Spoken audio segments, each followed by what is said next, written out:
the way adults told these stories, or even what I read in school. The one thing I knew I understood was I hated mathematics. Well, I got into political trouble. I still do, even at this stage, believe it or not. And I found myself in prison detention, in solitary confinement. Altogether, I was in detention without trial for 27 months. 22 months of those were in solitary confinement. And books were denied me, writing material. The whole idea was that I should be in isolation and would presumably lose my mind. Maybe that was the intention. So 24 hours a day, 7 days a week. What was I supposed to do with my mind, with no reading material? So I said, well, when I was in school, there was one subject which I hated, and that was mathematics. I managed to get through, mind you, my Cambridge School certificate by swatting, what is known as swatting.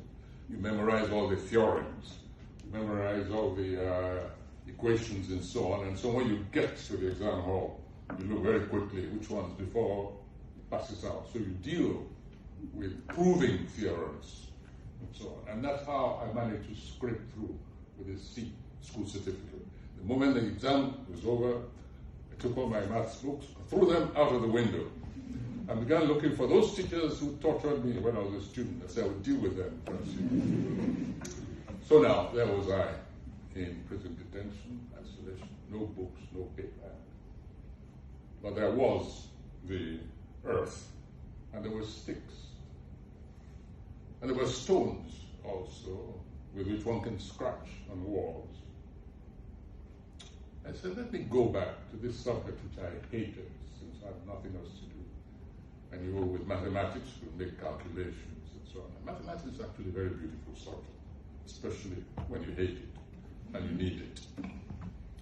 I began now to try and recover those things I had learned in school, which were local. So I began, for instance, with the formula for permutations and combinations. I said, you combine things. And in prison, of course, you had stones, you had betel wood, and so you had items which you could actually quantify.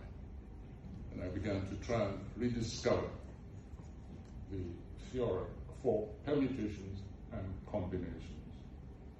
It whiled away hours. You know, I told you I was a mathematical dunce. So hours passed fighting, struggling to recover these principles of calculation until eventually I worked it out. And from that, I moved to other aspects of algebra, trigonometry, geometry, of course, which responded to a lot of aesthetic shapes, relationship of shapes anyway. So through even my artistic, my humanities tendency, I was able actually to transfer my mind to the mathematical field. So today, even when my children try to talk mathematics, I say, please don't talk to your superior in this particular